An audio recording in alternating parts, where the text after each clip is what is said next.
क्या आपने कभी कोई ऐसी शक्तिशाली, इतनी आदिम ध्वनि सुनी है जो ऐसा महसूस कराती है जैसे वह ब्रह्मांड के ताने बाने में कंपन कर रही हो? एक ऐसी ध्वनि जो पूरी दुनिया को बना सकती है, बचा सकती है और विलीन कर सकती है। आज हम प्राचीन रहस्यवाद के केंद्र में यात्रा कर रहे हैं ताकि मानवता के लिए ज्ञात सबसे पवित्र वाद्य यंत्रों में से एक के रहस्यों को उजागर कर सकें, डमरू। यह कोई साधारण ढोल नहीं है, यह भगवान शिव का ब्रह्मांडीय ढोल है और इसकी कहानी ब्रह्मांड की तरह ही गहन है। तो आखिर डमरू क्या है? देखने में यह एक छोटा, घंटे के आकार का ढोल है जो अक्सर लकड़ी से या कभी कभी कुछ तांत्रिक परंपराओं में मानव खोपड़ी से भी बनाया जाता है। इसके पतले कमर से दो तार जुड़े होते हैं जिनके सिरों पर मोती या गांठें बंधी होती हैं। जब आप अपनी कलाई हिलाते हैं तो ये मोती, जिन्हें स्ट्राइकर कहा जाता है, दोनों तरफ के ड्रमहेड से टकराते हैं, जिससे एक विशिष्ट लयबद्ध ध्वनि पैदा होती है। यह उससे निकलने वाली आवाज और उसमें छिपे गहरे मतलब में है। हिंदू पौराणिक कथाओं में डमरू भगवान शिव से जुड़ा हुआ है, खासकर उनके नटराज रूप में जो डांस के भगवान हैं। एक हाथ में वह डमरू पकड़े हुए हैं और हर धड़कन के साथ वह सृष्टि की लय तय करते हैं। यहीं पर हमें इसके दिव्य रहस्य की पहली परत का पता चलता है। डमरू की आवाज सिर्फ संगीत नहीं है, इसे शब्द ब्रह्मा कहा जाता है, वह मूल आवाज जिससे सारी सृष्टि निकली है।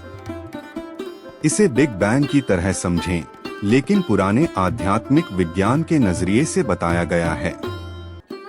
कहा जाता है कि ब्रह्मांड को गति देने वाला पहला वाइब्रेशन शिव के डमरू से निकला था। जब डमरू बजाया जाता है तो यह दो अलग अलग आवाजें निकालता है जो एक में मिलती हुई लगती हैं। यह विपरीत चीजों के मिलन को दिखाता है, शिव और शक्ति, पुरुष और महिला, सिद्धांत, आत्मा और पदार्थ, रचना और विनाश।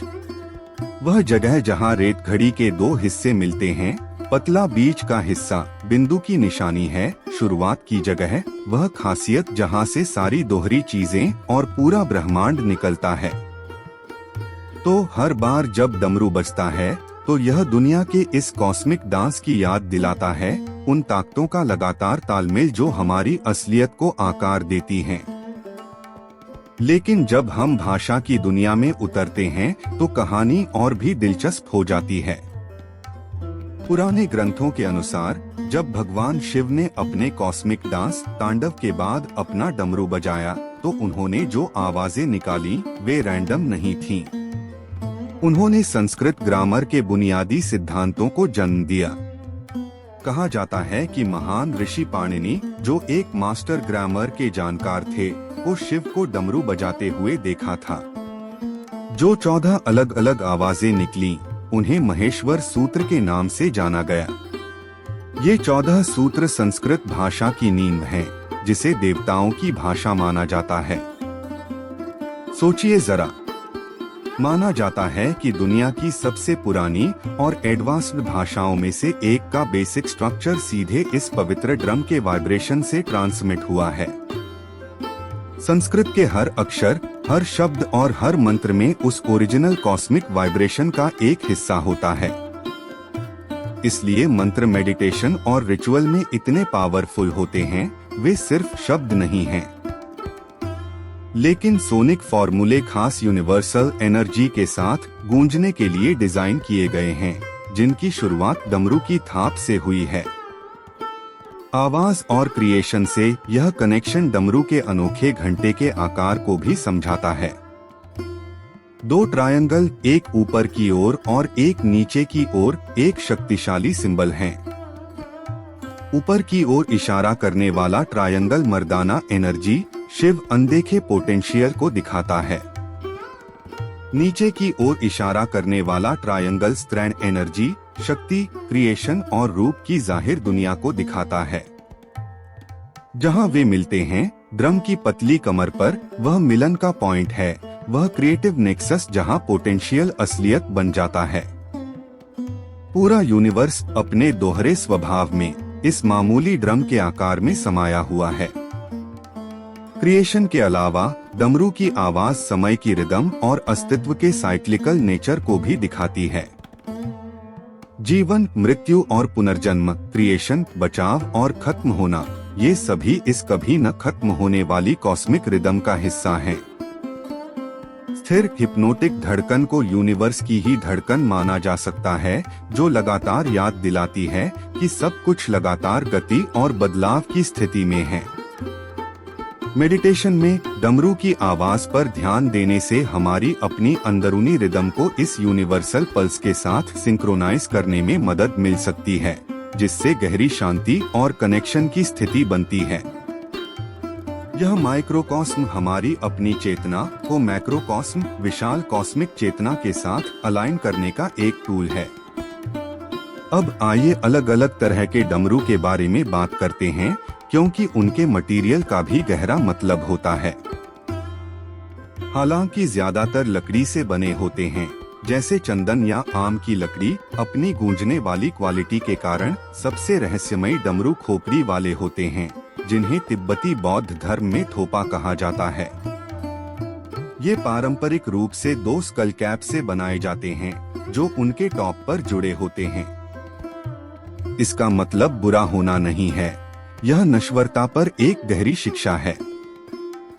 खोपड़ियों का इस्तेमाल करके यह वाद्य यंत्र जीवन की क्षणभंगुर प्रकृति और मृत्यु की अनिवार्यता की एक स्पष्ट याद दिलाता है। यह अभ्यासी को सांसारिक चिंताओं से अलग होने और आध्यात्मिक मुक्ति पर ध्यान केंद्रित करने के लिए प्रोत्साहित करता है। इस तरह का डमरू बजाना नश्वरता का सामना करने और यह समझने का एक शक्तिशाली कार्य है कि हमारा समय यहाँ कीमती है। तिब्बती बौद्ध धर्म में डमरू एक प्रमुख अनुष्ठान वाद्य यंत्र भी है, जिसे अक्सर घंटी के साथ जोड़ा जाता है।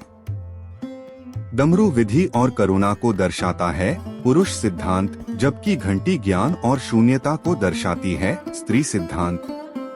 साथ में उनकी ध्वनियाँ ज्ञान और करुणा के मिलन का प्रतीक हैं, जो ज्ञान का मार्ग है।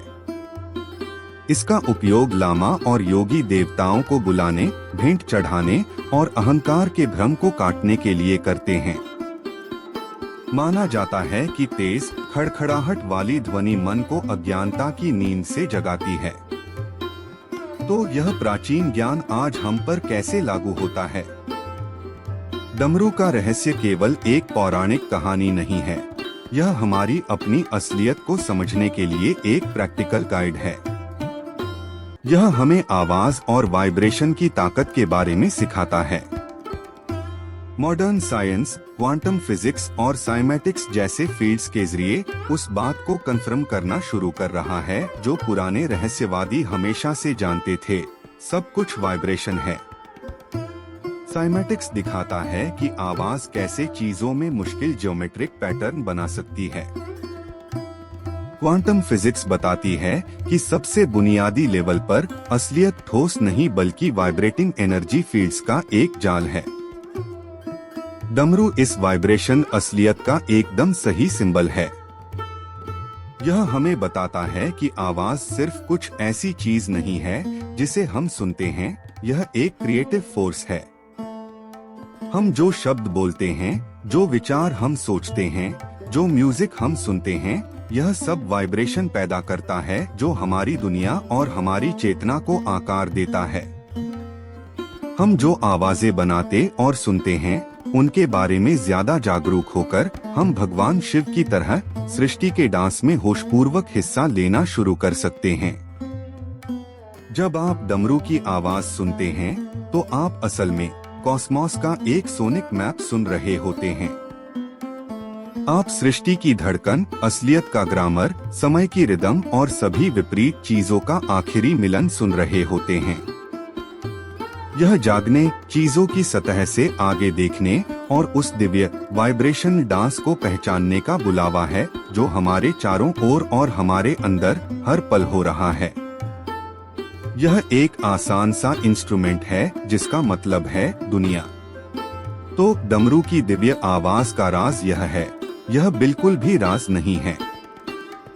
यह एक खुला न्योता है जो सदियों से गूंज रहा है, हम में से हर किसी के लिए अपनी रिदम खोजने, कॉस्मिक बीट के साथ तालमेल बिठाने और यह महसूस करने के लिए कि हम सिर्फ यूनिवर्स को देखने वाले नहीं हैं, बल्कि इसके लगातार बनने में एक्टिव पार्टिसिपेंट हैं।